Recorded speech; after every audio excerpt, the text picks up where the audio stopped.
Hello and welcome to some more Star Citizen. It is the 1st of February 2020 and there's loads of Star Citizen news, a roadmap update, a new giveaway from my channel, plans for the next minor 3.8.2 patch, a little sneaky peeky at some turrets, for internal turrets for like security it appears, and confirmation of the Carrack's release for later this month. So the Anvil Arrow winner is Joseph Meacham, who won January 2020's giveaway for that Anvil Arrow and game package for Star Citizen. We have a Cutlass Black and upgrade for Cutlass Red with game package for February 2020 to give away. More details at the end of the video, but you know, the Cutlass Red is now flyable, so why not give one of those away? The Lunar New Year event ends on the 3rd of February, so at the moment, there are red envelopes in Alpha 3.8.1 around landing zones of the persistent universe, and you can sell these at kiosks, but also, unfortunately, there is a bug that allows players to fill up their inventory full of them and then sell them, so you can sort of like money print yourself.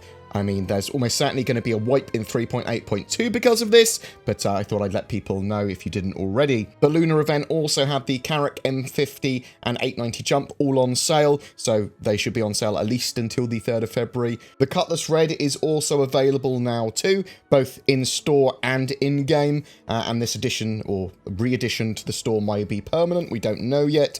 Star Citizen Alpha 3.8.2 is set to fix some more issues in the game. There's a big list of problems with Star Citizen 3.8's branch and 3.8.1 at the moment, and they are addressing some of those issues in 3.8.2.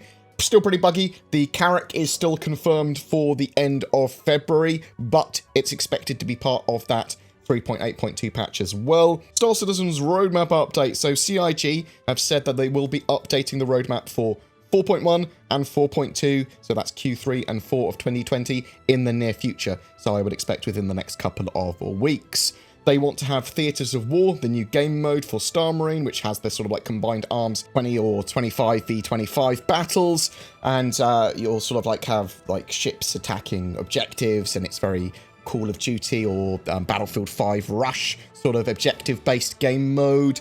We will do another video covering the Theatres of War game mode in a bit more detail soon, because we saw some extra details come out of Star Citizen Live, but I also talked to Sean Tracy at length at CitizenCon about Theatres of War, and I was able to actually play the game mode while I was there in the first group that played it. So some changes on the roadmap. The Miss Cull C has been moved to complete on the Squadron 42 roadmap, which we sort of already knew.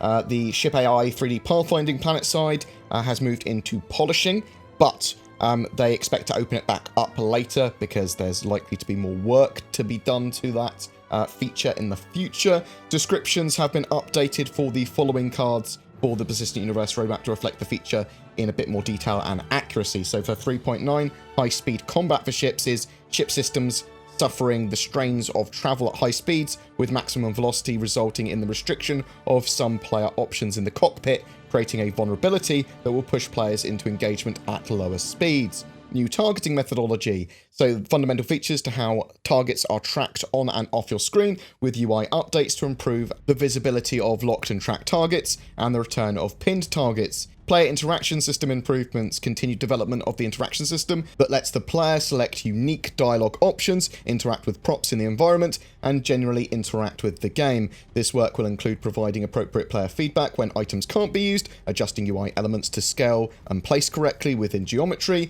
and the ability to bind commonly used actions to hotkeys. So expected with that feature as well that it's going to be combined with Inner Thought system, a more tactile, touchy system for interacting with UIs like lifts and stuff. UIs, they don't want to use Inner Thought there where appropriate. They actually want to have buttons to press and stuff like that. But also objects, you'll be able to rotate them, use them as puzzles, put batteries in them, throw things around, all that sort of jazz. Ship AI 3D pathfinding, planet side, building the fundamental technology to allow AI-controlled ships to navigate in atmosphere using information from physics and planetary tech. The path search will use data from the elevation map of the planet and physical information about the additional objects present, buildings, rocks, and so on, to set an obstacle-free path. This will then be built on top of the current approach to 3D pathfinding, allowing the entity to not only find a path in space, but building over time to optimize calculation and scale.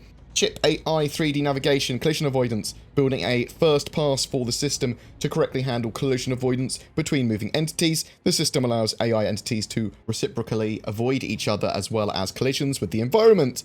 The system considers the projection in time of the position of the agents, their size and their target velocity, and produces a steering command that is as close to as possible to the original intention of each agent. I'm interested to know how resource intensive those calculations are. For 4.0, body dragging, so the implementing of initial functionality for the player to move an incapacitated or dead NPC by dragging the body around an environment. So this is going to be for medical eventually, for bounty hunting, for stealth, all that sort of jazz. Ship HUD reworks. As we adapt our in-game UI to use the new building blocks UI system, we've taken the opportunity to redesign the HUD and make much needed improvements. Shield systems tech replacement. Adapt shield's code to determine shield hits based off of a dynamically contoured shield mesh for more accurate combat gameplay and to eliminate possible weak spots in shields in the future. So no shield holes, which is a good thing. This also extends shield tech to entities beyond just vehicles. So I am assuming space stations and that sort of stuff, bases probably, buildings on the ground, that sort of jazz. Some features have been removed from the PU roadmap. Bounty Hunter armor should have been released alongside Bounty Hunter gameplay apparently, with meaningful choices being incorporated into that armor. So until they find a place where they're actually providing a big Bounty Hunter gameplay update, they've removed that task, the Bounty Hunter armor, from the Persistent Universe roadmap. I did actually think that 3.9 was going to have some Bounty Hunter updates beyond just the AI and simple mission updates for Bounty Hunting. I did think it was going to be larger for 3.9, but it appears that they've distanced themselves from that.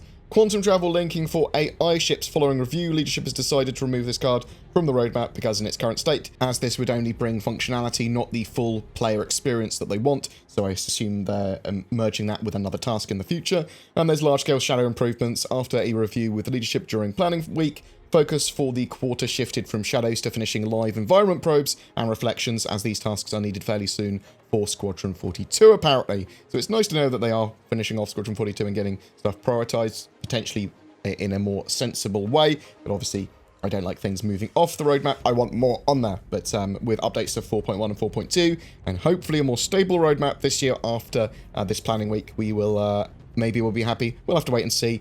The sneak peek this week from the newsletter appears to be of an internal defense turret. Aesthetically, it looks matched to the Klesher automated prison that's planned to be in 3.9. If it is a smaller turret focused towards anti-personnel, then maybe we could see similar setups inside certain ships in the future too, and inside stations and that sort of stuff.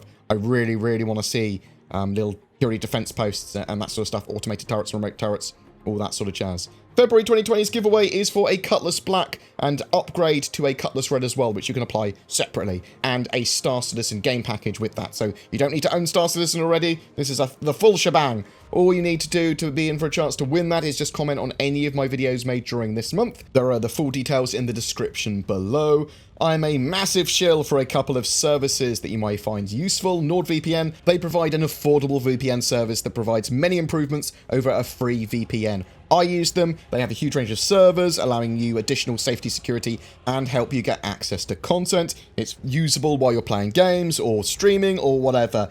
You can find the links down below or use the code BoredGamer to get up to 70% off and an additional free month as well. There's ShadowTech as well. They are a subscription-based cloud gaming PC service, allowing you to stream a gaming PC environment to another device, meaning that you don't need to own a gaming PC or upgrade. You can stream to your phone, you can stream to a lesser PC or a laptop or whatever. They are planning some amazing 4K gaming systems for 2021, and there's a waiting list for them, but you can use their boost service, which is great for Star Citizen currently, and new accounts will activate in April for that. Right in time for Star Citizen now for 3.9. Again, links below and use the code BoredGamer for discount. BoredGamer is a community-supported channel, and you can help by liking, subscribing, and sharing these videos, as well as sharing your feedback in the comments below, or even emailing me at contact@boredgamer.co.uk. There's loads of links below to all my sort of social medias and Discord servers and all that sort of jazz.